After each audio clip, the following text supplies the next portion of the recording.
Tickets are now on sale for the second annual ICARUS Fringe and Film Festival in Rutherford, New Jersey, June 7th and 8th. This year's lineup includes Jimmy Dore, Anna Khachiyan, Michael Tracy, Max Blumenthal, and Jack the Perfume Nationalist Mason. Go to ICARUSFest.com to get your tickets now. VIP tickets are already selling out, so I suggest hurrying. ICARUSFest.com. I'll see you there. This is the Unregistered podcast, and I'm Thaddeus Russell. This is a show about ideas, people, and behaviors that are considered inappropriate, out of bounds, or beyond the pale. The things you're not supposed to talk about if you're a school teacher, a college professor, a businessman, a politician, a parent, a neighbor, or even a podcast host. These are the things you're not supposed to say or even think if you're a good liberal, a good conservative, or a good citizen. Each week, I'll interview a person who has something bad to say. They might be a journalist or a professor. They might be a porn star or a drug dealer. They might just be an ordinary person with an ordinary job who doesn't care about the rules of polite society. I'm not interested in breaking the rules just to be a troublemaker. I'm interested in people who break the rules of conventional thought and to expand the scope of what is possible to say in our society. I'm interested in people who make me think. My guest this week was born and raised in a village in the West Bank before, during, and after the Israeli occupation. And he has many stories, important stories, to tell. This is my interview with Munther Younes. I am joined from Milan, Italy, by Munther. I just learned this from you. Munther Younes, who is currently, and has been for a long time, a senior lecturer in Arabic linguistics at Cornell University, but happens to be the father of a friend of mine, and I found out was born and raised in what we now call the West Bank in Palestine, very, very near the original border of 48 between Israel and what was then Jordan. And when I found this out, and Janine Younes, your daughter, told me about some of your story, I thought I have to have you on the show. So I immediately reached out to you, and I was very, very pleased that you agreed to do this. You know, for a lot of reasons, they're probably obvious. I mean, we just simply don't hear stories from actual Palestinians, you know. So because there's so little actual storytelling from that side in the United States, there's so little, and I want to talk a lot about your experience here in the United States as well. But let's begin, if you don't mind, by going to the beginning. And you know, these stories all must begin with family histories. So can we start with just talking about what you know about your family and its roots in that place? Yes. Well, first, thank you very much for having me You're on the welcome. show. Yeah, I was born in the West Bank in a little village that was actually founded by my grandfather near the border between, as you said, the border between then Jordan and Israel, what's known as the Green Line. I was born in 1952, and then my small village didn't have a school, so I had to walk to another school a little bigger than my village. It's called Barta. I finished school in 1970, finished through the elementary school, middle school, and then high school, finished in 1970, and left the West Bank then. And I basically have been outside of that area since then. I go back only for visits. Now, my family, as I mentioned, my grandfather founded the village, and it consisted only of my grandfather, my grandmother, and their male children, four. They had four children, my father and his three brothers. In the late 50s, I would say, when I started school, there were probably 30 people in the village, the whole village. So when we walked to the other village, Barta, there were like 2, 3, 4 kids going. And at the time, I went to school. It wasn't common for girls to go to school, so only the boys went. So I walked to the school with my male cousins. Now, most of my family stayed actually in Palestine, but in 1968, my older brother had an opportunity to go to Kuwait and work there. Let's pause. I want to. There's more to this. I want to go back further. So, how many generations are you aware of in this village? When did your family, for as far as you know, which relatives lived there for how long? My grandfather, there was no recorded history. Right. They don't even have like birth certificates or anything. They didn't have birth certificates at the time. Right. So I think he moved to that, he founded that village probably during the First World War. And yeah. And its name is? Its name is Khirbet Abdullah Younes. That is my grandfather. He named the village, which you can still, you told me you can see it on Google Maps. That's right. To this day, with your grandfather's name on that village. That's the name of the village. That's right. To this day. Yeah. Okay. Yeah, it is still there. It was named after him. And people tried so many times to change the name because it's long and a little hard, but they couldn't come up with, they couldn't agree on a name. So yeah. So it's still called Khirbet Abdullah Younes officially. Right. So my grandfather and then his 4 children, and now the children, let's say the first generation was my grandfather, second generation my father and his siblings, and then my generation, third generation, and now there is a 5th generation. People my age have grandchildren now living in the village. And Barta, where they originated, which is just down the road, right? I mean, I saw it on the map. It's very close to the village. It's just next to the village, basically, right? That's right. As far as you know, your family's been there for many, many, many generations. Yeah, my grandfather, he came from Barta, and I mean, as far as people know, in fact, the name of the town goes back to Aramaic, which predated the Arab conquest in the 7th century. So Barta, which I think in Aramaic means something like a frog, because they had a little spring there, some water. So Barta had existed as far as anyone knew, and basically the same family. The family is called Kabaha, which is a well-known family actually in both in Israel, on the Israeli side of the village and on the Palestinian side. That's the family, the tribe, you might call it, is the Kabaha tribe. And probably now it consists of thousands of people now, like the bigger tribe that my grandfather belonged to. And as far as anyone can tell, they have been there for, as far as anyone can tell, as far back as they know. And geographically, where is it in the West Bank? In the West Bank, if you look at a map of the West Bank, there is the town of Jenin, which is relatively known. It's to the west of Jenin, maybe around 20 kilometers or so on the hills, west of Jenin. Yeah, right on the green line between Jenin, Israel. Jenin, which some people may not know, is sort of famous, or infamous, depending on which side you're on, as kind of has been one of the major centers of the resistance for decades. So I just want to make sure people knew where you're from. So you're born in 1952. Let's talk about that, your childhood in that village. A tiny little village with a handful of people in it, all your relatives. Describe the conditions in the village. You told me about this, but it's pretty important. Yeah. Yes.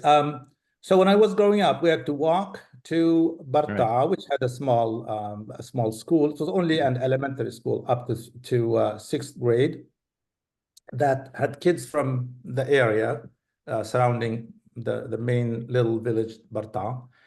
There was no road, so we had to walk basically through the hills, and it was a little rough walking through between rocks, and especially when it was raining, it was really tough to walk that distance. So there was no paved road, and there was no electricity or running water or telephones or anything. We were basically isolated in that village, and everyone. We lived on subsistence farming. Each family had, a couple of cows and some sheep and some chickens, and we grew our own vegetables, and we had olive trees, and a few more fruit trees. Basically, that kind of life. We once a week we would go to a bigger village called Yabed, which had a little market in it, and we would buy our sugar and rice and things that we couldn't produce in the village. But everything else was local. We grew our own food basically. No plumbing. No plumbing, no. No electricity. No electricity, no plumbing. You may as well say to the modern American, you're from Mars. I mean, that is so different. I mean, there's no way for anybody in this country now to relate to that. That's remarkable. Okay. And subsistence farming. And were you? So I assume you probably had to work as a child then on the farm. Yes. So basically, we had to go. We went to school. We had to walk it was about maybe 40 minutes or so to school. So we had to get up early, go to school, then come back in the afternoon. We would come back around maybe 2 in the afternoon. Then we had our lunch, and then we would immediately go join relieve the father of the work that he was doing. If it was taking care of the sheep, we would take care of the sheep or the cows, or pick certain kinds of crops. We always worked. There was when people talk about unemployment, there was zero unemployment in the village. Everyone worked. Right. The kids, the fathers, the mothers, everybody did something. Right. Full employment, subsistence farming. That's right. And no police, no. All safe, and everybody was working, and no authority figures, no state authority, at all. Right. That's right. But this was technically part of Jordan at that time, so you were technically legally a Jordanian citizen, I guess. That is true. That is, but one thing that probably a lot of people don't know is that at the time, in the 1950s, we were not allowed to refer to ourselves as Palestinian. Yeah, by Jordan. By Jordan. The Jordanians would not. That would incriminate you. I don't know exactly. I was a kid. I didn't know what kind of punishment they would, would have for you. But it was, you were not allowed to say anything. You're Jordanian, and you're part of the Kingdom of Jordan, and so everything was Jordanian at the time. Okay. Did you think of yourself? Did your family think of themselves as Palestinians? The adults probably did, because my father grew up in Palestine before Israel was created in 1948. So I'm sure that he identified himself as Palestinian. But again, in the school, the kids, we were not allowed to express that. My memory of that period is not really that clear, but I imagine the generation of my father still identified as Palestinians. They resented the Jordanians. That was clear. It was clear. They didn't like the Jordanians. And they always thought of authority as something that was invasive, as something you didn't want to deal with. You just avoid them as much as possible. Don't deal with them. We didn't need them for anything. We didn't use any of the services, and we want them to leave us alone. Right. You weren't even getting plumbing from them. What what do you owe them? Exactly. Well, okay, so now how about religion in your family? I was discussing that with some friends today, that they said that, for example, in Syria, when kids grow up, they become aware of things like, there's a Christian, there's Muslim, and there's Muslim Shia and Muslim Sunni, and so on. In Palestine, where I was growing up in these rural areas, everyone was Sunni Muslim. So it was like you were Muslim, and there were no Christians in the village. We didn't know that there Right. were divisions among the Muslims, that there were Shia Muslims Right. or Ismaili Muslims or anything like that. It was just Muslim, and people. A good kid would pray 5 times a day, would fast during the month of Ramadan, would do the things, the right things. And Okay. that was, I remember, that you're supposed to, if you did that, you're a good kid. If you didn't do it, then you're not, you're bad. Right. It was, yeah, as simple as that. Was there a mosque nearby? The mosque was in Barta, the bigger Yeah. village. Right. People used to go there to pray. Mm-hmm. For like they would go.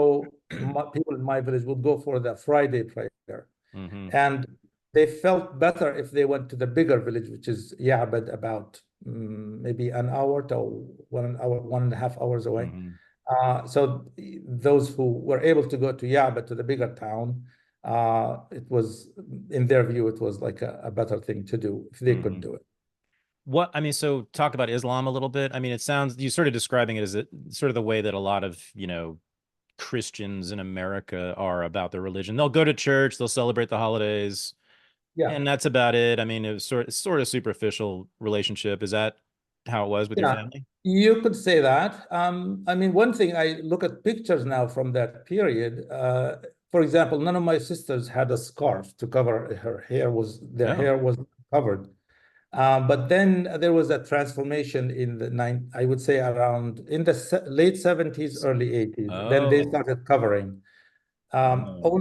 But women would start covering in the village itself. Now, I cannot uh, tell about the bigger towns, but in the village, um, the unmarried women didn't cover their hair. But once a girl was married, then it's like part of, Right. the Hmm. institution was you cover your hair. Yeah. Interesting. It's interesting. Okay, yeah, I would maybe want to return to that as to why it changed in the 70s. I think I have a guess, but so okay, so let's talk about the politics. So you're born in 1952. Now at that point it had been 60 years. Yeah, exactly 60 years since the first Zionists showed up and settled the first Zionist villages in Palestine. And for those 60 years before you were born, of course, there was ever increasing in-migration of Zionists. So by the time you were, well, I mean, we know the history of how many Zionists ended up there by 48, but and then the war, 48, the Nakba, and then so you're born 4 years after all that. Although you could say it's still, I mean, it's still going on in some ways. There were still expulsions happening, but the major Nakba had happened already.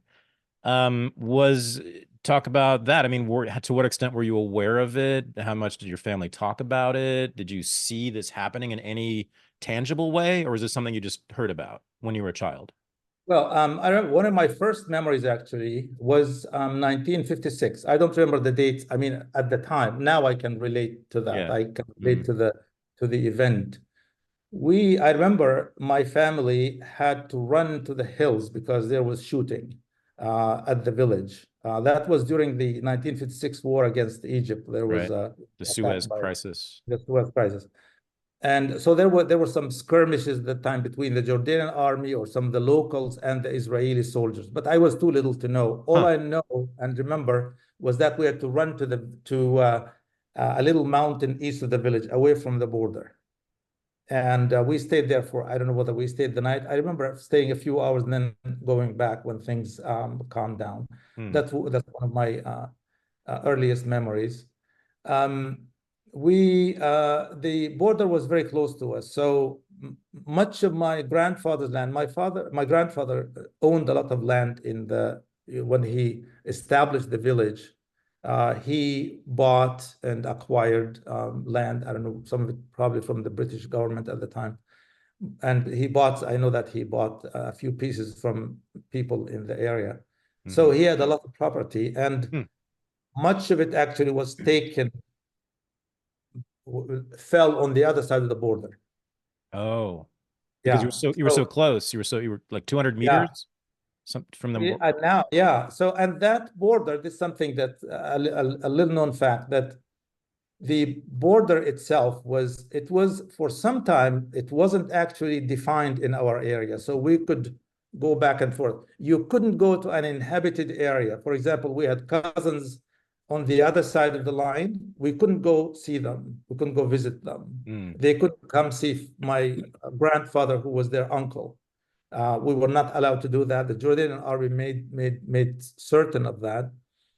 Then the borders were formalized physically in 1961. I remember that. I was in school, and I remember I had to stay at home because I had the problem with my eyes. So the border between Israel and Jordan. Between Israel and Jordan was in that area was formalized. They brought in these barrels that they painted white, and then they put a post inside the barrel and filled it with stones. So, and then they put a barrel maybe every 50 meters or so along the line. So when they did that, they took over a lot of my grandfather's land, which up to that point he used to farm. My uncles used to farm. After that, 1961, it became formalized, and then the Jordanian army enforced that. So now you couldn't go onto the other side of the line. And that stayed until 1967, when the Israeli army conquered the area. Right. Yeah, so I mean, these are like my memories about what happened there. But there was no violence. Our village was peaceful. All the people who lived on the other side of the border were our uncles and cousins and relatives, because when the village Barta'a was actually split in half. And so some families, in fact, I know people who somebody would be on the Israeli side, and then his brother would be on the Jordanian side. And it was like a little valley that ran through the village, and the line was there. So from then on, you could not cross. You could not interact with the people on the other side. If you wanted to, like, you couldn't, if somebody's relative died, you couldn't attend their funeral. If you wanted to meet with them, you had to go to Jerusalem. There was a place where you could meet with your relatives in Jerusalem. It was called the Mandelbaum Gate, I believe. So people had to go to Jerusalem to meet their. And you had family on the other side of the line. Is that right? That's correct. Yeah, but they were cousins, not like my father's cousins were on the other side. And you could not visit them. You couldn't see them. No. And that was the case between 48 and 67. Right. So what about the consciousness in your family and in the village about what's happening politically all around you? I mean, was there talk about it? Was there anger about it? I would assume so. What did you all think about what was happening? Well, there's something, a little known fact, not many people know this about what has happened in Palestine, is that there were 400 years of Ottoman Turkish rule. That basically foreign rule, subduing the population, and all the people were terrified of the government. They paid their taxes and they stayed quiet. There was no representation. There was people, they just wanted, stay away from here, just keep, we don't want to deal with you. Take the taxes you want, which you require of us, but leave us alone. And then the British came, who were not better. The British had of course, the goal of helping the Jews establish a homeland in Palestine, through the Balfour Declaration.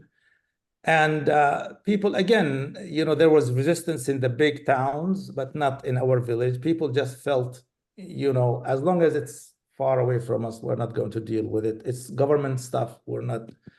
So it was easy to rule over people, like, maybe most of the Palestinian population. There were some rebellions, but again, they were easily manipulated by the British, and as they were easily manipulated by the Ottomans. And then when the Israeli occupation came, and this is, I think the proof of this is there, in that, like, there wasn't much resistance in the first 30 years or so, when in 1940, after 48. So yeah, there was, Palestinian consciousness. Of course, there was Palestinian nationalism, there were movements, but again, you couldn't call them like popular like popular movements that, where everybody was aware of, particularly probably in the big towns, there was more awareness, there was action and so on. But in our villages, no, there was nothing like that. So the people in my village, they just wanted to stay away from it. They wanted to lead their lives, take care of my family, leave me alone. I think that was basically the prevailing feeling among people during that period. Sounds like the early American colonists. It sounds like, right? That sounds like that was that don't tread on me. Just get it. I just want to have my farm and be left alone by the government. Yeah, basically that's it. Yeah. That's their politics, period. Yeah. It's very similar. Okay. So, but that consciousness changed, it sounds like, later on. Yeah. But let's talk about, let's do the occupation first. Let's talk about 67. It's remarkable to talk to someone who actually lived through that directly. I don't think I ever have talked to someone, or even heard someone talk about it. So and it's also good because you were, how old were you? You were I was 15. 16, yeah. 15. So you were fully conscious. You know what was going on. Yeah. So there's a war and an occupation, and all of a sudden, you're an occupied person, an occupied territory. What's the process? What was it like? Yeah. Well, at the beginning, I remember we had it was June 5th, and I was in 9th grade, and then there was a big exam that we had to take. And I remember at the time I was studying on the 5th of June itself, the morning of the 5th of June. I was studying for a physics exam, and I hated physics. And so when the war was declared, I threw the book away and I started celebrating. It was really a big thing for me. And then that year they canceled the exam and they let everyone pass. So we all passed without having to take the exam. So that was the thing I most remembered. So at the beginning, the Israeli army actually didn't encounter much resistance by the Jordanian army. They withdrew within 6 days. All of the West Bank and the Gaza Strip, the Sinai, and the Golan Heights were occupied by Israel. And so at the beginning, to us, as I mentioned before, it was like another foreign rule. Another, like the Turks were there, then the British were there, the Jordanians, and then the Israelis. What's the big difference? It's just another empire rolling through. Yes, another occupier. Right. Yeah. So I myself, I love languages, and I started learning Hebrew actually. Oh wow. And I had a friend who acquired a book for learning Hebrew. I couldn't afford to buy a book at the time. It was a little too much for my family to buy a book. So my friend, his name is Kaisar. He comes from a family that was a little wealthier than our family. Someone gave him this book to learn Hebrew. So I got the book, and I was so excited about learning Hebrew, and I wanted to speak to the Israeli soldiers. And we thought that. And another thing that also happened at the time was that people started thinking that they could say, I am Palestinian again. It's a paradox of some sort. Yeah. In that, now under Israeli occupation, you can say you're a Palestinian, but under Jordanian rule, you couldn't say that. So in a way, people it was a little strange that we started seeing that. And then, but in 1967, 68, something interesting was happening. People my age and a little older there were rumors that there was work available and you could go work for the Israelis. And what kind of work? They said you could go and work to dig holes to plant trees in certain areas in the wild. It was like wild areas, the West Bank, about, I would say, maybe 7-8 kilometers from our village on a hill. So we went there and they were paying us like good money. We didn't have cash before. It was really a lot. Right. So my brother and I started working there, and we started bringing money, cash to the family, and they were excited about that. It turned out that same area where we planted these where we dug the holes to plant the trees. In 1976, the Israelis built a settlement there. They had been preparing. Of course. What were you thinking? Yeah, they built a settlement which they surrounded with barbed wire, and you saw the Palestinians. Now, at that time, things changed. I would say late 70s and then early 80s. Things changed there that people start thinking that, well, these people are not going away. You know, they're staying. Right. It looks like they want to. We thought that they would withdraw like they withdrew in 1956 Oh, Sinai, or it was a temporary thing, or, you know, something would happen that would change things for the better. But then they started sort of digging in and taking over certain areas of the West Bank. Close to my village, they built about 3 or 4 settlements in the area. But by the way, there's yeah. one. Am I wrong? I looked. There's one currently in your village. Is there not? Like, it seems like there's a settlement right there. No, the element which is called Katsir was built on my grandfather's land across the border, which was taken over in 1961, as I mentioned before. It's on a hill. Okay. It's called Katsir. It's exactly 800 meters north of our village, from the limit border of our village to the border of that settlement. It's called Katsir.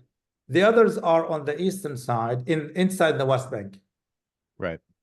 Okay. There are 3 settlements, which now they've expanded into like big communities, you know, little towns. Yeah, sure. Okay. Sorry, you were saying? Yeah. So we didn't think anything of it. You know, this was work for us, and we were able to bring some money in, and but it ended up being, you know, trees for the settlement. And then we realized later, as I grew up also and became more aware of things around me, that this was actually a continuation of the Zionist project. They wanted to take it over, and they didn't mean to give it back, or some people actually were thinking that we would be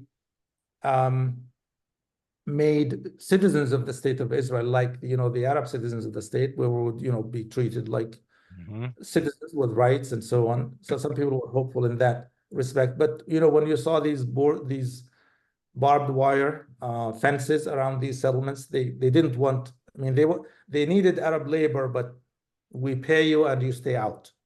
They're separate, you know, like. Right. So I don't know if your daughter Janine told you this, but somebody on Twitter a couple days ago she mentioned you on Twitter, and somebody attacked her and was essentially saying that, oh, well, your dad was treated really well by Israel, and he should actually be. I mean, he was essentially implying that you should be grateful that Israel took over in 67, because life is better under Israeli rule for Palestinians than under Jordanian rule, is what he was saying. Sounds like Jordanian rule was no rule at all in your village, pretty much. But what do you want to say to that? Well, it's a very difficult question, of course. Not difficult, but very complicated in the sense that, you know, when one thinks that the life of every Palestinian, we're about 14 million Palestinians in the world, every Palestinian's life is affected by Israel somehow, or has been, or is.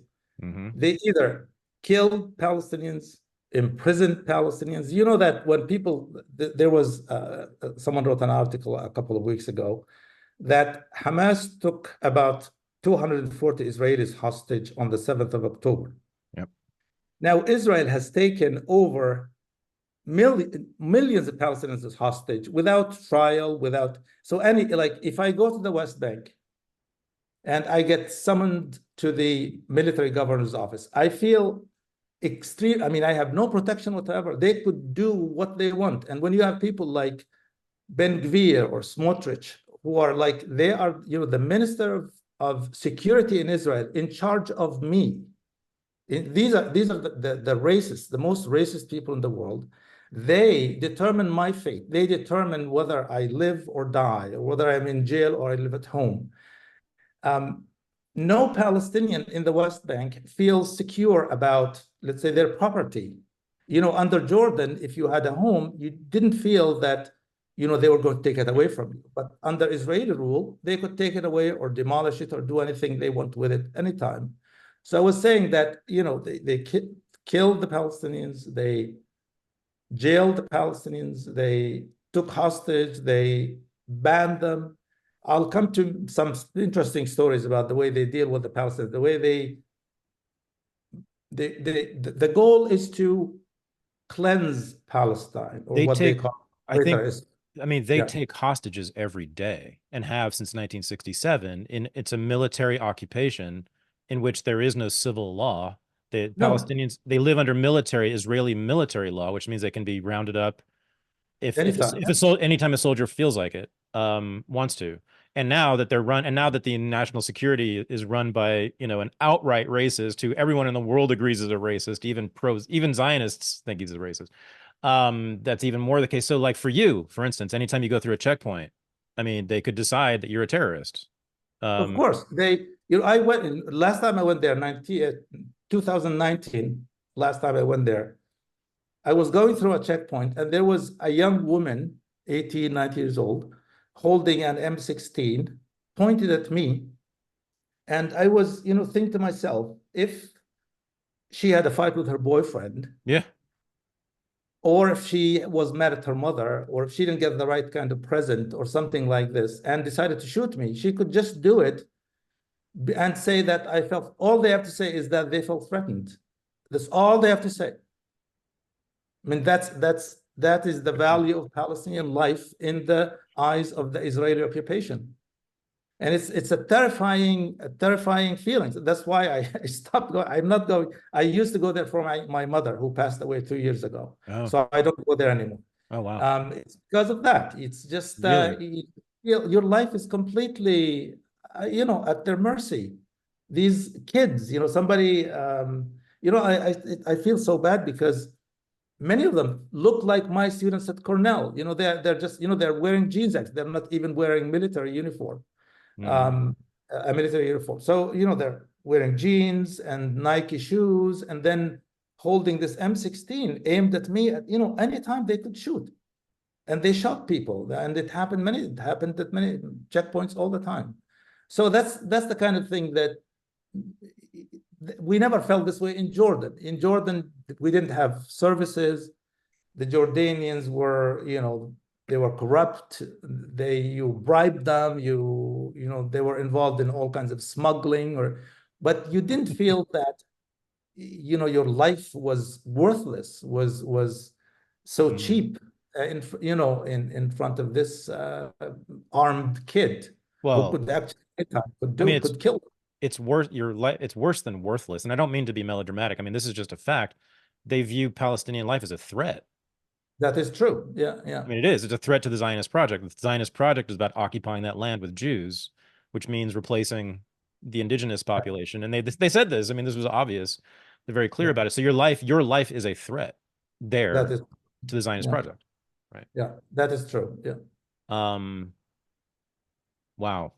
Just I've heard about the checkpoints. I've heard about the teenaged IDF soldiers manning the checkpoints, and even I've heard plenty of Americans who go there to visit, to the West Bank, who are look like or white like me, or black, or clearly not Arab or Palestinian, getting almost the same treatment. Just going through any checkpoint. It's remarkable how the IDF treats just about anybody who goes through there as a threat. So that you felt that, is that immediately after 67? Did they set up the checkpoints right away? What did it look like on the ground in 67? No, it didn't. It took a long time. As I said, we used to talk to Israeli soldiers. They would come to the village, to Ya'bed, where I was going to school, and we would talk to them. They had their haircut. For example, a soldier would, had a haircut at the barber's shop in Ya'bed, in the Arab town. Wow. But then things got worse and worse. I think things started getting probably dramatically worse in the 80s, when people realized that this occupation is here to stay. And then with the expansion of settlements and the expansion of settlements, and no they didn't see a future that, there's going to be a Palestinian state or a withdrawal of the Israeli army, or so things changed. And I'm sure it didn't happen, overnight, but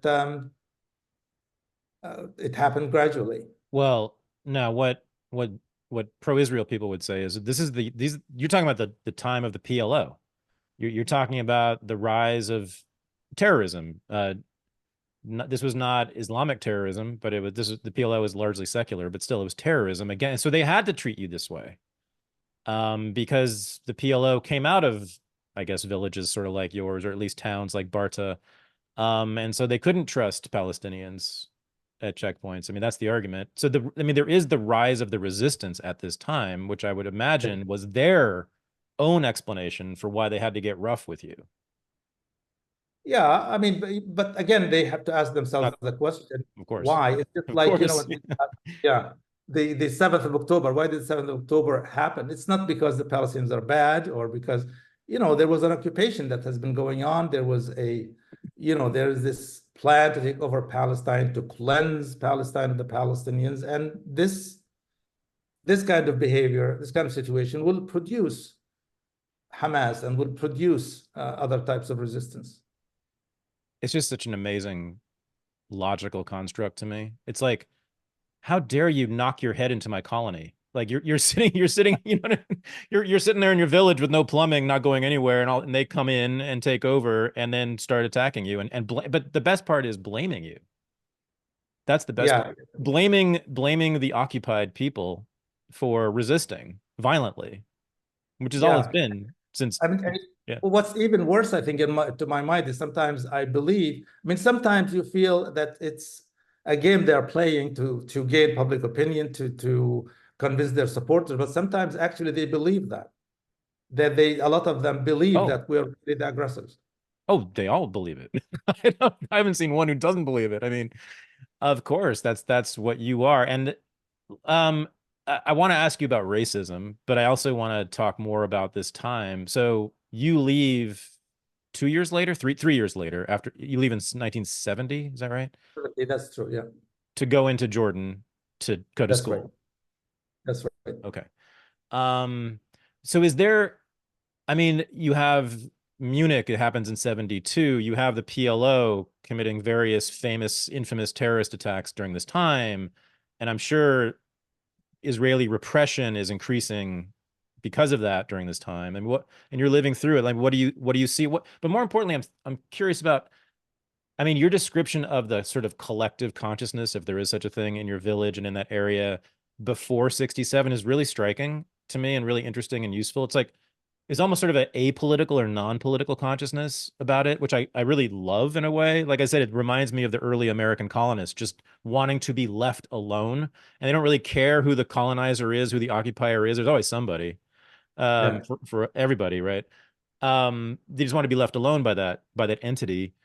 But then you say in the 70s and then especially in the 80s, things change, in the minds of Palestinians. And so talk about that. There's a transformation going on after 67 in the 70s. And I want to talk about your mind. Were you becoming political at this time? Angry? Yeah, when you talk to Palestinians, everybody is political in a way. Yeah. You live the situation. You always talk about. There has not been a day since 1967 that issue wasn't thought about. It's always there. But I was never a political activist. I'm not an activist by nature. I just, I like to leave people alone and leave me alone. I live my life and do my work and so on. But I think what was happening is that Palestinians were seeing more and more clearly that they had to do something, that the Israeli occupation was getting stronger and more entrenched in the West Bank, and they're not going to withdraw. There have been you're aware of course, you're aware of the resolutions for Israel calling on Israel to withdraw. By the Israel UN. didn't withdraw. The UN. And all, then Arab conferences and all attempts at, forcing the Israeli army to withdraw and accept the Palestinian state. And as you know, the PLO called for a secular state at the beginning. They didn't want a two-state solution. Then they accepted a two-state solution. So there was like an evolution in the thinking of the Palestinians. And then the Intifada came, of course. I wasn't there at the time. By that time, I had left. So I would follow the news to see what was happening, what was going on. I think people in my village, like my generation wasn't political, but my children's generation in the village became involved. I know that some of them got imprisoned because they participated in the Intifadas. And yeah, it seems there was more awareness and yeah, I mean, I wasn't there. I don't know exactly what was happening, but I know that there was more activity in resisting the occupation. None of them was involved in none I know was involved like in let's say what you would call a group, let's say a militant group at the time. And so no one participated in military activity, but some were jailed for maybe taking part in demonstrations or peaceful protests or things like that. One thing that one reason that people in the village did not get involved into politics and activity in general is that, or political activity in general, is that there wasn't, let's say, an encroachment on the village itself. There were other villages, for example, where the settlers would, take over land, but our village was left alone, and so there was no like immediate danger of people losing their livelihood or people losing their land. So yeah, so that was the situation in my village, I would say, in the up to 80s and 90s and so on. But still, even in your tiny village, there were people who were part of at least the nonviolent resistance. Yeah, I think they would take part in demonstrations. They would maybe throw stones, but I don't know of anyone who actually participated or was, let's say, died or was injured in a violent attack. But they were arrested. They were arrested. I mean, some of them were arrested because my brother, for example, was arrested because he gave a ride to somebody who ended up being a suicide bomber. Oh. And he didn't know that. Like he gave him a ride, and that guy ended up doing that. And so they tracked where this person came in. And at some point, my brother had given him a ride, so he was jailed, and it took months to get him out and prove that he was actually innocent. He wasn't involved. God. Okay. Well, you said something a couple of minutes ago that I have been thinking a lot lately that I don't hear anybody talk about with Palestinians. And the story about your brother is a prime example of this. You have no choice but to be political. Yeah. And I find that to be maybe the biggest tragedy of all. Because as I said, I love it's not just Palestinians who've had this "don't tread on me" attitude. As I said, this is sort of like agrarian people all across the world have generally felt that way about government and authority and empires and colonizers and all of it. Whoever it is at the moment, just leave us alone. But in Palestine, certainly since 1967, between this ever encroaching empire on you, this colony on you, and then also I'd say the Palestinian politics, the resistance itself, I'm going to ask you this. I mean, is there a general feeling since 1967 in Palestine of obligation to join the resistance in some way, or at least to side with it, at least ideologically? Is it in any way that kind of civil religion there? That's my worry, and I think it seems that way to me. It's a very difficult question because I haven't been there exactly how people feel about it. But I mean, when you talk about the occupation, everyone hates the occupation and everyone wants to see it go, but they're not willing to go and fight it. They are not willing to go. I mean, the people in my village, they hope that somebody else will do it. they pray for someone else to do it. You know, some government, some countries, some, you know, the Security Council, the United Nations, an Arab army. But they themselves, I mean, this brother of mine who was actually taken to, was imprisoned, he's the most peaceful, the nature-loving person. He just loves fruit trees and loves planting and loves to like raise wild birds. Like he would find the egg of a partridge or something like this, and then put it in an incubator, and then see the you know, the fledgling baby chick come out. And that's what he wanted to do. He didn't want to be involved in politics. He didn't want to fight anybody. Just leave me alone. I want to live this way. And but unfortunately, he was not allowed. I mean, there's always this fear that you cannot live this way. You know, there's going to be a day when we will take this chick away from you. We will take this land away from you. There's this. And so people like him probably don't know what to do. And at some point, maybe they will be forced to join something that, you know, you've taken everything. I mean, there's nothing more to lose, so I will fight. And this is probably the way the people feel in Gaza feel, that you've taken everything. You left me nothing, and you've treated me, you know, the worst possible way. So I have no choice but to fight, to resist. Yeah. Let me, I'm sure you've seen this happen. I'm sure your daughter's had this question asked of her many times already. I certainly have many times over the last 7 months. This question, for anybody who is critical at all of Israel in any way, since October 7th, of course, you know what the question is. Do you condemn Hamas? That's what they want. That's what they ask. And I've been thinking about that question, and as a scholar of language and its meaning and literature, I'd love to get your thoughts on this, because I've been trying to figure out actually what they're really trying to accomplish. I mean, really trying to accomplish with that question, and I'm trying to figure out. I still don't have what my answer would be to it. And I'd love to know what your answer would be, because this is what, if you ever criticize Israel publicly, you will be asked that question. What do you think? Do you condemn Hamas? What does that mean? Yeah. I mean, one thing we have to always think about, I've seen this so much. Yes, answer me yes or no. Ask me yes or, like, you know, answer me yes or no. Answer me, they have this, and they corner you. That's it.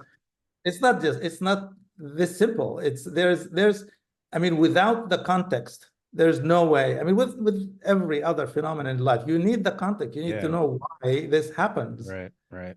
I mean, you know, one thing we have to ask ourselves is Hamas they're just evil people, came from nowhere, no reason, no context, just evil people, just loving to kill Jews? I mean, could there be people like this? They just love to kill another. They were born that way. They were born that way. Yeah, it's like this. And some people probably would go as far as that. Oh, yeah. So I would say, my answer is this, it's simple actually, is that what Hamas did, I'm not justifying. I would never, when I tell this to my friends, you know, I wouldn't kill a fly. I mean, when I see a fly, my wife wants to kill it. I said, please, I would take the fly and take it out. You know, I would take it out of the door. But what if the fly was Jewish, Munther? Come on. What? So admit it. Just admit it. The idea of killing. I mean, who likes to kill people? Who is born to like to kill people? Nobody likes that. But when you deprive, like if you look at Gaza, you probably have looked at, I mean, you've seen the way they're treated. There was a time, I don't know, are you aware of the calories count? Yes.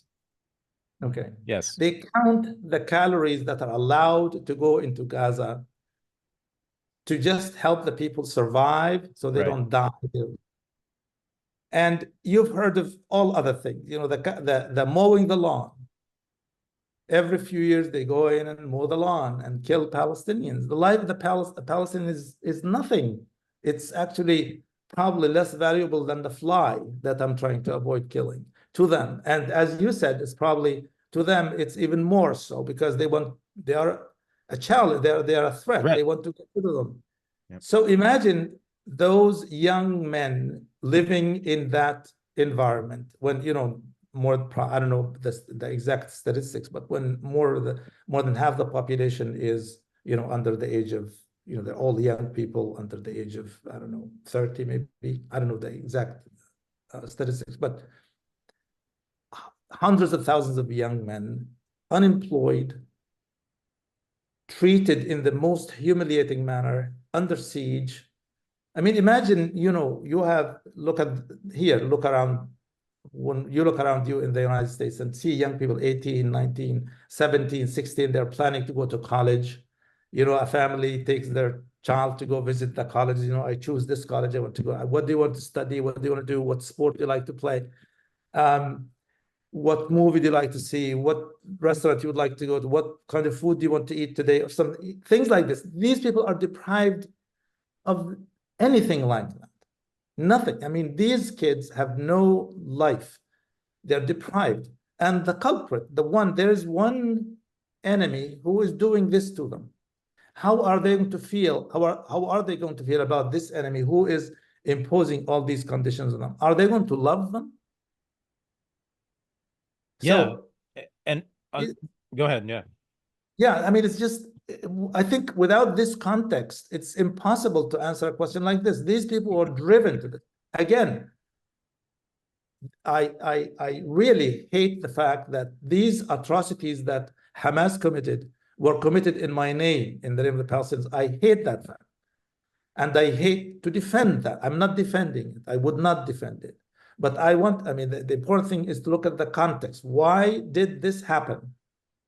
And if people fail to ask that question, I would address the Israelis this way. If you fail to address this question now, it's going to happen in 10 years, 20 years, 30 years. It's going to happen. So why don't they treat the Palestinians like human beings, like they like to be treated, like they want to be treated? Why the occupation? Why continue the occupation?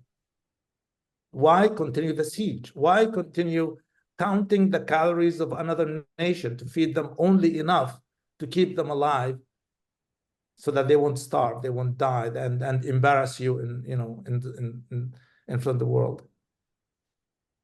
Yeah, I was going to ask you about, yes, I agree with all that. I was going to ask you about anti-Semitism.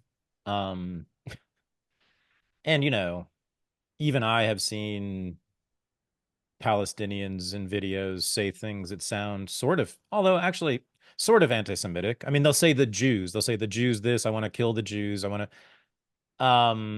now, I mean, I'd love your take on this, but my take is, well, it's because, as you said, there is only one enemy who has caused all of these hardships for these people.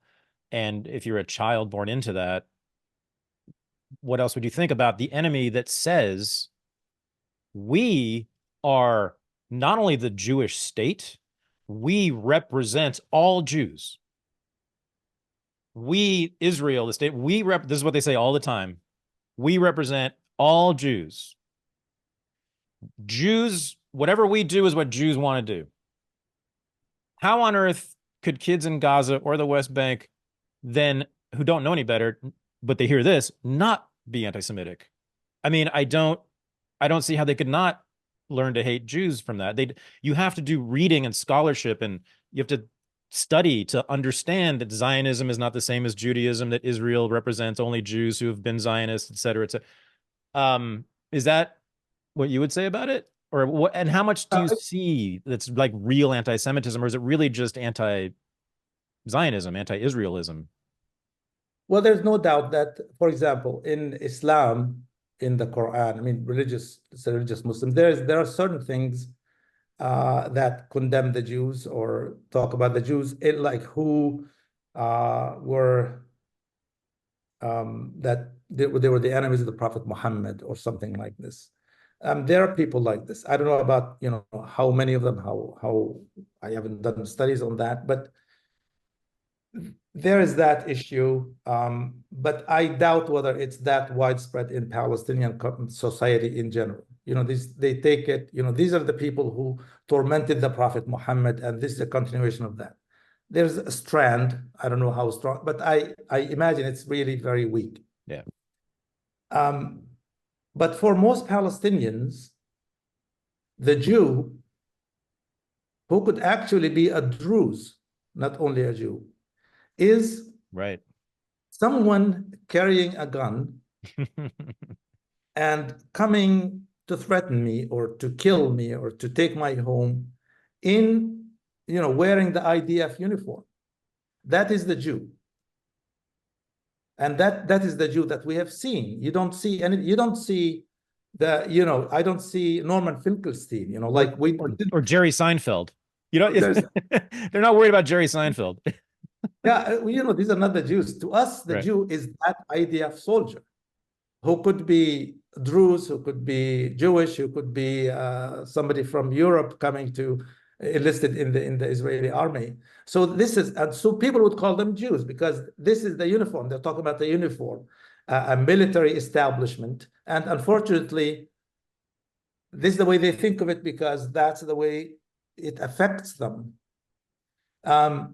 And those who say these people are anti-Semitic are abusing this.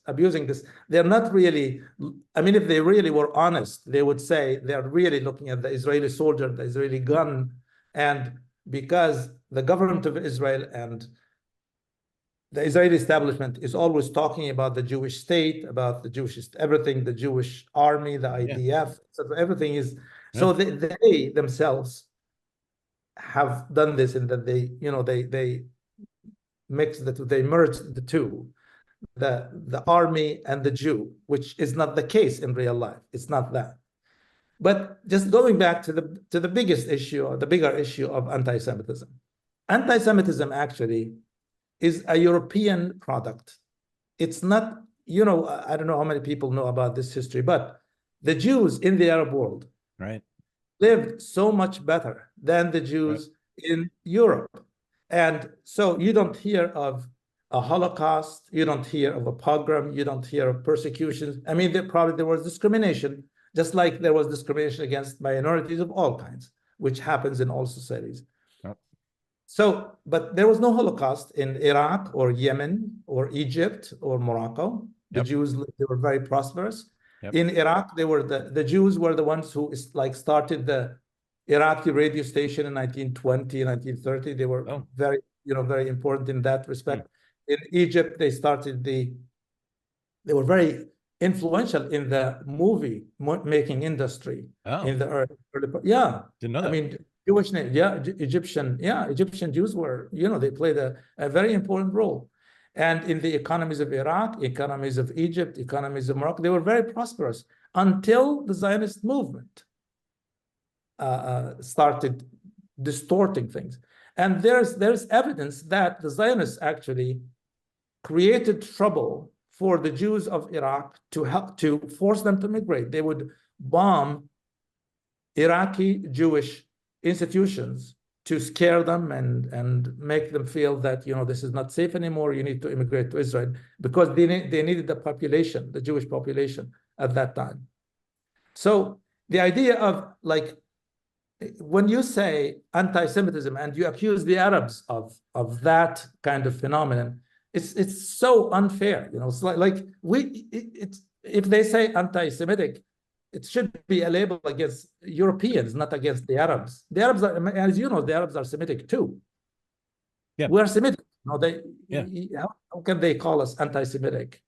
The history you just laid out there about the history of Jews in the Middle East and the Arab world before Zionism, and in particular the experience of the expulsion of Jews from Iraq and why they were expelled from Iraq, you're saying what virtually every historian has. There's a near consensus about this.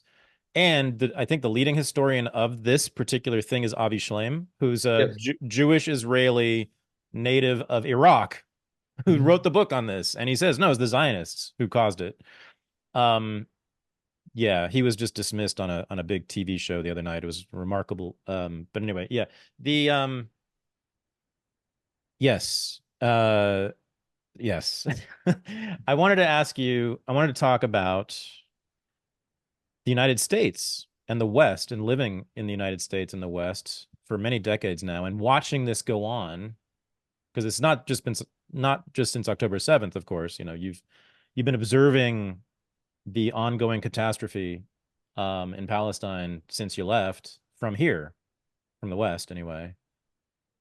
And so and Janine, your daughter, and I have been talking about this. She and I we're part of a movement, sort of an intellectual movement, I guess, political movement in the United States over the last 10 or so years that in part has been calling into question some of the claims of racism in the United States. We see a lot of claims of racism and not a lot of evidence of it lately. It is not in the 1960s here, but people often talk about it as if it is, and we've sort of seen it as a hysteria largely.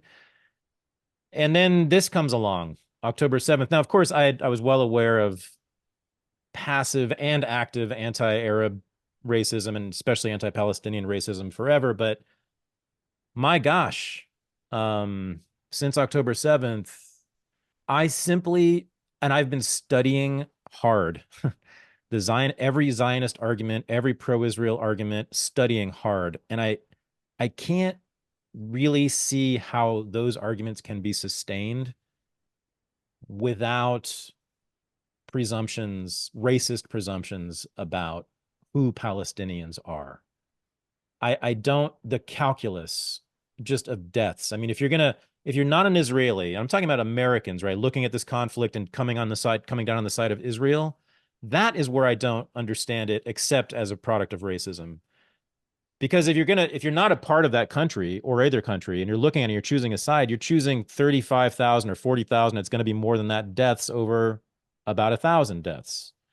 Mm-hmm. So clearly, just in the calculation, one number means a lot less to you than the other number. And just the way, of course, that Palestinians are talked about as all being essentially Hamas. There are no, Gallant said there are no, one of the war cabinet guys said there are no civilians in Gaza, that it is it's a culture of martyrdom. That's a common one, that everyone is trained to love to kill their children, that Palestinian mothers love to have their children killed. And this is what is said. This is how it is explained. Of course, a lot of it's blamed on Islam, and I'd love for you to talk about that. That Islam is a religion of death and martyrdom and jihad and anti-Semitism. So it's baked into you. If you're born in that place, these feelings, and we've already addressed this to some extent, but these feelings, these ideas, these thoughts about Jews, about killing, about violence, you can't escape it.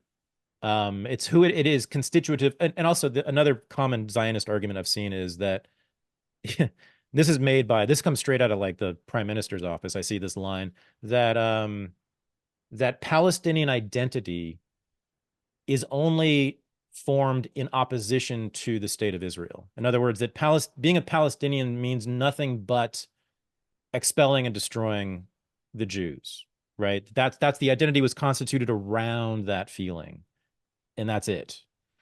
I expect Israelis to have racist feelings about Palestinians. That's not surprising. We don't have to talk about that. I'm interested. I mean, you've been around Americans for a long time, and you've seen them look at this conflict, and you've seen their reactions to it. And I'd love to get your thoughts about that. Well, I'm not really, I would say I'm not an activist. I'm a teacher here. Yeah. And so all the people I deal with, whenever I talk to them, they're very sympathetic. They would say something like, I didn't know this, or this is the first time I've heard this. And when I gave talks also, there wasn't much like antagonism to what I said about Palestine. The Palestinian people seem to accept that. I didn't hear anything like addressed to me, anything about, let's say, the kind of stuff that the Prime Minister of Israel and his cabinet have been saying about the Palestinians. Yeah. can I interrupt for a sec or not? Of course, yeah. So basically, like when we talk about Palestine a lot in my classes, and students are always receptive. I have, Jewish students, Christian students, Muslim students, and everyone is polite and understanding, and they like to debate the issue. And we don't have any issue, any problems, like anyone being anti-Arab or anti-Palestinian or disrespect you're in any way. also, this is also the Cornell campus, which is very left-wing. So, right. I mean, yeah. So, I mean, I could say probably that the shortest answer is that I really don't have much experience with that. I've been in this country for a long time, and I haven't witnessed any kind of racism or any kind of discrimination based on my accent or my skin color. Oh, no, that's not how we do it. No, I mean, I'm talking about the anti-Arab, anti-Palestinian racism. I'm talking about in the higher levels of our society. I doubt you experience it when you go to the grocery store. I'm talking about the way we think about Palestinians as a group, right? And the way that like the news networks, the cable networks, the New York Times, the Washington Post, the general discourse, the formal discourse about this conflict addresses Palestinians. But I mean, let me ask you a question. Does this represent the American public? Do these institutions actually represent? I mean, are they reflective of the way people think? No, so I think I'll speak for Americans here for a second. I mean, my feeling is about my people is that yes, if they met you and talked to you or saw you and even found out that you're Palestinian, heard what your name was, heard what your grandfather's name was, and all the rest of it, they might think, oh, that's cool and exotic and interesting and a little sad. And boy, the Israel, that was tough, But when they're asked, well, what do you think about Gaza? And they'll think October 7th, and geez, those people are, and they'll think keffiyehs, and they'll think masks and headbands and AK-47s, and it's a violent people. It's a violent people who will not stop fighting and should stop fighting. But that there's something inherently, I mean, Islamophobia is not a new concept. I mean, we've seen this especially since 9/11. Did you not feel that after 9/11? I did not personally, because I live in Ithaca and I teach at Cornell. That's probably, but with the elite, I believe that, I mean, if you look at our politicians in Washington, when I hear them talk, I don't think to me, they are not really thinking about their constituencies. When they're discussing, let's say, the anti-Semitism law that was, in Congress. I mean, shouldn't these people be discussing issues that have to do with their constituencies, with the people of this country? And I mean, why are they so invested in Israel this way, on the side of Israel too?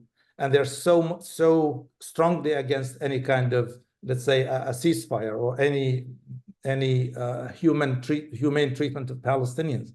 I feel that what's happening here is that you correct me if I am wrong, in that there's an elite here that has been bought by people with influence to adopt a certain perspective.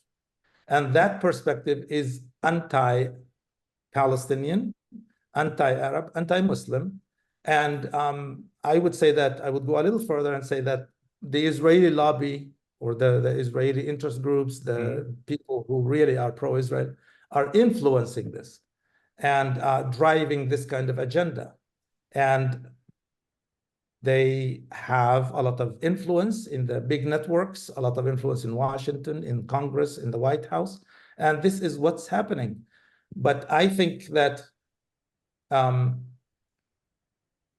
if the Palestinians had the same kind of success, let's say, as the pro-Israel lobby to explain their position to the American public, I think you would see things turn around. You see things move in another direction.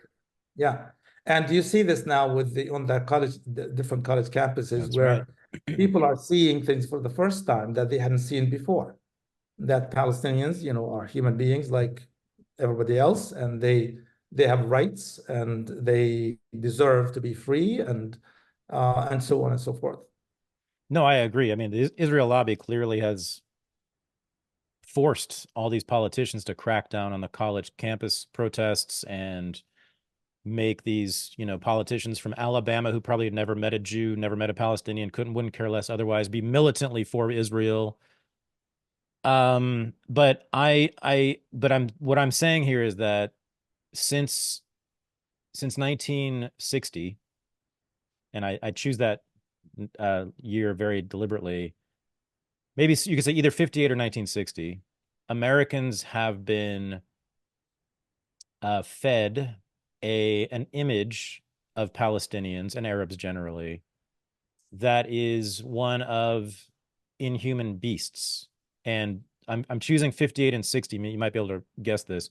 Have you read or seen the movie Exodus? I've heard of it. I didn't want to see it. You should. You I should. should. You should watch it. Yeah. It's a very long book, but watch the movie, it was a best-selling book in 1958, then became a top movie, a box office smash hit in 1960 as a movie, Exodus, starring Paul Newman, about the founding of Israel, about 1948, etc. Palestinians don't appear in the movie. It's 3 hours long, 3.5 hours long, I think. They don't appear. They are referenced as savages who, if you go into that village, they'll slit your throat. That's what the Palestinians are, the Arabs are. They're not even in the movie. You see sort of you hear about them as being these savages, the way that old Westerns in America referenced Indians, right? We wouldn't see them, but you just knew not to go out there because the Indians will kill you as soon as they see you. And I don't think that Americans would tolerate killing 14,000 kids who looked like them, no matter what the political stakes were. I think they would stop the war if they saw 14,000 kids dead that looked like me, or even look like, I don't know, even look like a Black American, who looked like an American, and who weren't Muslim, who weren't Arab, who weren't Palestinian. That's, I guess, to me, the heart of what is so outrageous about this is that they just simply wouldn't tolerate. Here's what it is, Munther. They wouldn't tolerate any political project that requires killing 14,000 of their own children. Zionism has now said, well, we have to kill 14,000, and this is just the latest, we have to kill 14,000 children for our project to continue. This is just what has. Well, in that case, then I want to give up on that political project, is what I think most Americans would say if they were white children. I simply don't see how this could be sustained in America's support for Israel without that racist assumption about you. I see. Yeah. I see what you're saying. And during the Vietnam War, I was following that too at the time. And the way I remember the Minister of Defense, the Secretary of Defense at the time, McNamara, used to say that, like, the Vietnamese didn't think about death the way we do, and life is cheap, and just exactly like the Israeli leaders are thinking about the Palestinians. I think this probably could be something that the Palestinians have to work harder on. Like, we didn't appear in the Exodus movie, but we have to produce our own movies to show that we're people like the other side, and no one should be killing another one. But Israeli supporters have been here for a long time, and when you think about like Judeo-Christian religious heritage, there's something there that probably it's easier for someone who is a supporter of Israel to tell the Israeli story than it is for somebody to tell the Palestinian side. If the Palestinians started, for example, talking about, Jesus being Palestinian, like some people are talking now, he's Palestinian. Jesus was Palestinian. They tried to use that narrative and try to win Americans that way. I don't mean that they would start, they would try to proselytize or anything, but at least so that they, there are people who believe this narrative and they can actually reach them that way instead of being, these violent invaders who are bloodthirsty and are always, holding, like if you look at unfortunately, the flag of Saudi Arabia and see the sword there, it's a little, things like this. People probably look at that. And they don't look at the actions of, the Israelis, the Saudi soldiers haven't invaded another country and done what the Israeli army has done without the sword. But they get the bad image, and these people get they're treated differently as, the life-loving people. Yeah. Yeah, I agree. I agree. I think it's funny. I'm trying to convince you that there's anti-Palestinian racism in America. But it's a different kind than the anti-Black racism in the South in the 1950s. It's this subtle thing. It's not, they wouldn't be racist against you for being Palestinian, even seeing you. But yeah, I think it's a nuanced, subtle racism that actually has continued the policies. Yeah, but I see what you're saying in that, this also was clear when, for example, refugees from the Middle East were fleeing to Europe, and then Ukrainian refugees started fleeing to Europe. The way the Ukrainians were received was very different from the way. Right. Yeah, exactly. It's all matter of color. They're like us, as They took in millions of Ukrainians happily, but when but the Syrians started coming in, not so much. Yeah. So are you not going to go back? Do you want to go back? Do you want to go visit now? No, until the occupation ends, until I see, Oh, wow. I'm not going to, I don't think I'll go back. I'm in constant contact with my family. I talk to them. My wife actually goes and visits. But it's very hard. She doesn't go to the West Bank because I don't want anyone to go through that experience of being subjected to, the fear of being killed at any moment. Wow. But I'm in contact with them, and hopefully something, a two-state solution or a one-state solution would come about, or just I'm very happy in Ithaca. Ithaca is a nice place. Better than the West Bank, I would think. If the West Bank was free, I believe it or not, I am 72 now, but almost every dream I have takes place in my village. Everyone. Like, my car is transported to the village, and it's going, it's driving on the rocky paths in the village. It's like everything is transported there until this point. So I dream of going there. I'd like to go there. I love my family, my brothers, my sisters, their children. I love the trees that I used to sit under. I have memories of that, but at the same time, life is limited. I don't want to spend the few years that are left to fighting or being worried or being threatened and treated in a harsh way, the way the Israelis have treated me and they treat every Palestinian. Wow, you still dream about your village. It means a lot. It means a lot to you, obviously. I don't dream about my hometown. I do. And last thing, and I forgot to mention this earlier, but you told me before we started taping that several of your sisters and brothers, I think, have not been allowed to return. That is true, yeah. Right, because they didn't follow the rules. They stayed away. They left and then didn't come back for a certain amount of time, and they weren't not allowed back in ever. Yeah, so anyone who was outside of the West Bank in 1967, let's say working in Kuwait or Saudi Arabia when the war took place, they were not allowed to come back. Yeah, wow. And my brother, my older brother, who went to Kuwait, he was 18, and we needed money, so my family sent him to work in Kuwait. But at the time, there was a law by the military governor that you get a permit for a year, but you cannot come back in the first 6 months of the year, and you have to come back within the next 6 months. If you stayed away more than a year, you are not allowed to come back. So that's what happened. He couldn't leave his job. He couldn't come back. So he lost residency, and he died 2 years ago, 2, 3 years, I forgot. Yeah, 3 years ago. And his dream was to go back and live in the village, but he could not. They wouldn't let him because he had violated, he was 19 at the time, and he violated that rule and wouldn't be let back. And that happens, thousands of people, hundreds of thousands probably are like that.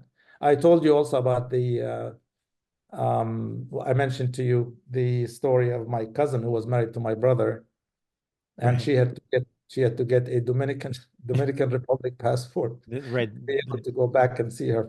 The Dominican Republic was really, they gave out passports really easily, right? It And so seems, yeah. yeah, right. And so she did So that, yeah, until they found out, and then she was barred from the West Bank and to she go. was barred, yeah. So I mean, ridiculous stories like this. But at the same time, they go looking for Jews in, Guatemala or Peru, who they would like to come and settle the land. But the people who grew up there, they're not allowed to go back. That's right. Are you angry? Yeah, sometimes when I see, like when I see what they're doing in Gaza, when I think about it, sometimes I try to avoid it. But yeah, I don't know. I mean, I don't know what to think. It's so inhuman, so extreme in its violence that it's almost incomprehensible what they have done. And I mean, you just feel that like the Israeli military couldn't really be more violent than this, but they always surpass that. They are always able to come up with, more things to kill Palestinians and to, yeah. Yeah. Yeah. Yeah. Well, thank you for this. You told me you've never really told your whole story biography publicly. No. I know you told it to your family. That's how I found out about you. Bits and pieces of it. Yeah. Yeah. But thank you for this. Thank you for sharing this. And I learned a lot actually, and a lot of detail in what it was like and what it meant for real people who were living there at the time. So thank you very much for coming and on the show and sharing your story. Well, thank you very much for having me. Yeah, it's been a pleasure. Excellent. This is the Unregistered Podcast, and I'm Thaddeus Russell. To become a patron of the show and have access to bonus episodes, AMAs, and the Unreported News Analysis Show, go to patreon.com/unregistered. Thanks for listening.